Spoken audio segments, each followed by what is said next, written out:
Hello, hello. Thanks for tuning in to today's Creatrix Conversations, where I'm answering the question, is soul-aligned marketing just a buzzword? Is it just this silly new age idea? Is soul-aligned marketing just a myth? Well, I say no, it's not. I definitely do not believe it is just a silly buzzword, although not everyone really knows what it means. So that's why I want to talk about that today. My name is Flora Ware, and I am a spiritual life and business coach, moon circle priestess, and marketing and communications expert. And every Tuesday at 10 a.m. Pacific, I am here delivering a weekly download of all things mindset, marketing, and magic to help spiritual entrepreneurs and executive leaders increase their impact and their income. So here we are, episode 6. This is still a pretty new weekly show for me, and So after last week's talk, where I was sharing about the imitation business model, I had a lot of women reach out to me and say that they really resonated with that show. And I was really glad. They were saying, yes, it's so important for us to be unique and not to copycat anyone. And then there was other people commenting and admitting that, yeah, I have felt that too, where I was trying to copy someone, whether that was subconscious or intentional. So I was glad that it provoked some conversation and it got some women thinking. And that's why this week I wanted to follow up with that and talk about this idea of soul-aligned marketing. Hi, Gloria. So first of all, if you aren't familiar with the archetype of the Creatrix, that's what I based this weekly show on. It is my primary archetype. And in fact, I think because I am a dominant Creatrix archetype, I attract a lot of the women that want to work with me are also Creatrixes. So most women I work with are either Creatrix, healer archetype, or wild women. So that's where I know how to tailor and customize whoever I'm working with, right? I don't do any cookie cutter formulas. I really don't work with, swipe files or templates. That kind of thing just makes me feel icky, right? Which is why I talked about the imitation business model last week. So, the thing with the Creatrix is that her superpower is her uniqueness. Hello, Rosario. Whoever is watching, say hi. Her superpower is her uniqueness. And I want to repeat that because that's an important thing. Not all of us who are creative types think of that as a superpower. And a lot of women don't think about that even when they go into business. They don't realize that that is a business strength. What makes you unique, what makes you stand out. So in all this, like I said, I had a lot of women reaching out to me after last week's show, and I started talking with some of them, and then one woman I was sharing about, some of the different options that there are to work with me. And I said, well, maybe a soulful strategy session. And she said, what is a soulful strategy session? And I realized, okay, this is a perfect opportunity for me to share a little bit more about how I work and what my approach is and what soul-aligned marketing is, because for me, it's archetypal marketing. It is knowing your strong archetypes and your shadow archetypes and working with that in your marketing and in your strategies. Okay, so first, whenever I start working with someone new, we do an archetypal assessment. What that means is that it's like a personality quiz, to compare it to something that everyone knows. It's just it's a quiz to determine your strengths and your shadows. And when I say shadow, I mean that's your least expressed archetype. It doesn't mean that it's not who you are. In fact, it's very much who you are, but you don't let her out to play as often as some of the other expressions of the archetypes. So this assessment that I do is based on a system of sevens that I created. I call it the 777 activation. It truly is an energetic transmission as well as a structure for our manifestation and our expression, like I said. And this goes for our work, our life, and our relationships.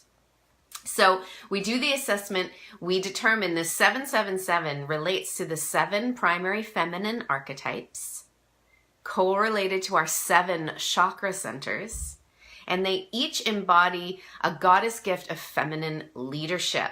And if any of you have been in my sphere for a long time, I talk a lot about sacred feminine leadership. And for me, the archetypes and the different goddesses that embody these archetypes, for me, are my favorite portal to explore this and to embody and express this, right? Okay, so how does this help you for your business or for your work? You know, you don't have to be in business for yourself. I'm not just speaking to entrepreneurs here. You could be in corporate. You could be in a leadership position in a nonprofit before, it doesn't matter. But knowing your leadership style, first and foremost, you being authentically and powerfully true to you. Because let's face it, we have role models of leadership and authority all around us. We've been raised with certain ideals of what leadership and authority is supposed to look like and act like.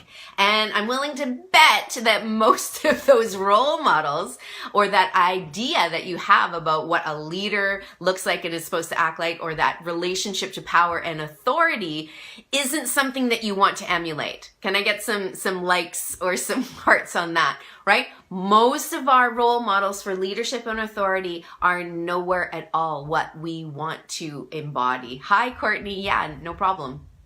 So what are we doing? Where do we go from here? We are, of course, coming up with our own methods of leading. We are learning new ways that we can have authority and power. And especially for women, this can be a big, big topic because, we have been oppressed and powerless in so many ways for so many millennia that even our relationship to power is very complicated. And even 21st century women, myself thinking that I'm independent, I'm strong, I'm powerful, and I come up against my own inner battle with that inner authority, right? Hi, Nikki.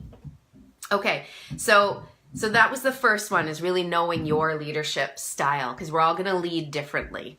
And when we're misaligned from our leadership style, then we're not really effectively connecting with our ideal clients, or even for whatever we're trying to manifest, and then it's not working. And it's just a whole lot more struggle and stress, right? When we're trying to be like someone else that we think we're supposed to be. The second thing, and it's connected to that, but it's knowing our strengths and our shortcomings. Gotta know our strengths and our shortcomings, because this is going to determine so many things. And again, it doesn't matter if you're an entrepreneur and you're in business for yourself, or if you're in corporate and you're trying to stand out to get a promotion. Knowing your strengths and shortcomings is such a huge asset. Knowing the most aligned way to communicate and connect with your potential clients or with your coworkers, right? Especially if you are in any kind of leadership position in a corporate setting, you need to know how to effectively communicate with and connect with your team, right? And understanding your archetypes is a great way to get there. So if you are in business for yourself, this kind of approach of the archetypes really helps you with sales. and the marketing side, we need to market ourselves in order to generate sales. And so many women that I speak to that are creative, that are spiritual, that are healers, they're beautiful and talented. They're so talented at what they do, and they struggle with the marketing. And they think, I don't understand marketing, or it's too hard, or I don't know when to post, or how often, or what. And I feel like a lot of times women are, it's like they're making it more complicated than it needs to be. Oh, sad faces. Yes, right? Sad faces. Oh, the marketing. It's like it's too complicated. This is where I see so many soulful women in business get tripped up. The marketing and the strategic side of growing the sales in your business. And why is this? Again, because everywhere we look, we see these very traditional and masculine ways of aggressively advertising, and it just doesn't feel good to you. Does it feel good? Doesn't feel good to me, right? Because I'm willing to bet, especially the women that I work with, that are, like I said, they're spiritual teachers, they're healers, aggressive marketing styles isn't going to work for them. It's certainly not going to connect with their ideal clients, or we're looking around and we're thinking, I don't have thousands of dollars to spend on Facebook ads and a Facebook manager. Yeah.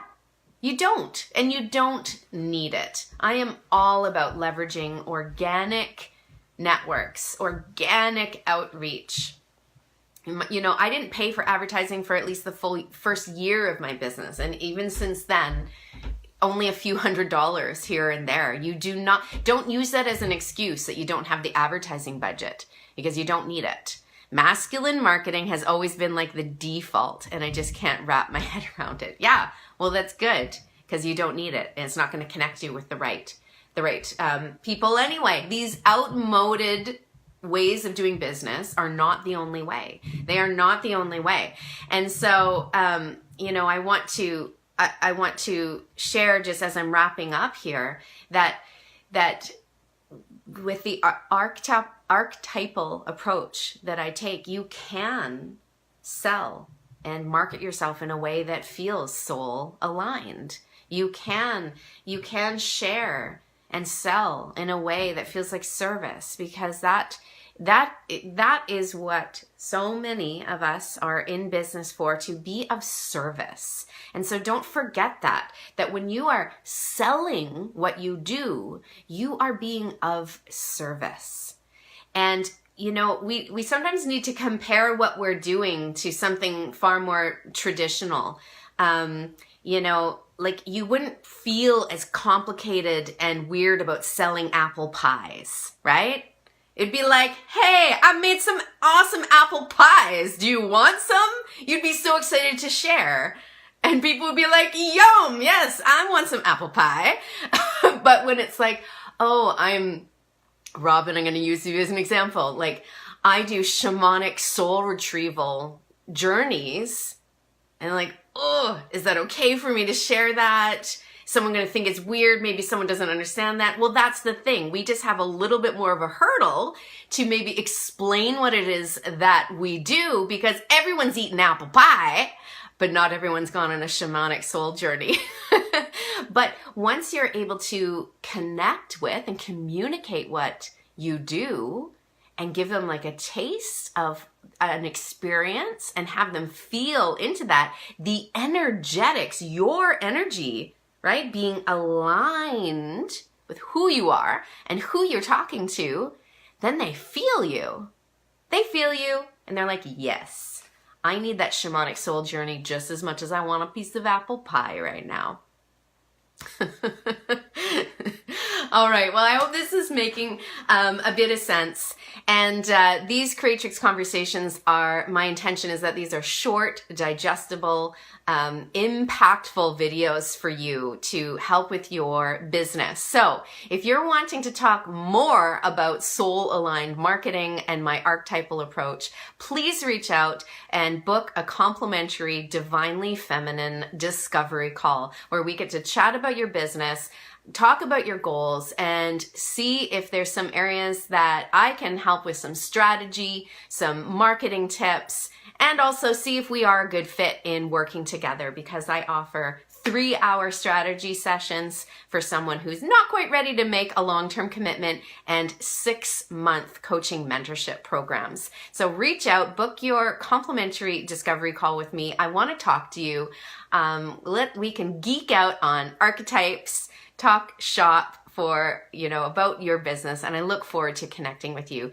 If you are inspired, please hit share and share this video with your friends so that the Creatrix Conversations can spread its message and reach as many ears as it needs to. So thank you so much. Have a beautiful, magical day. Bye now.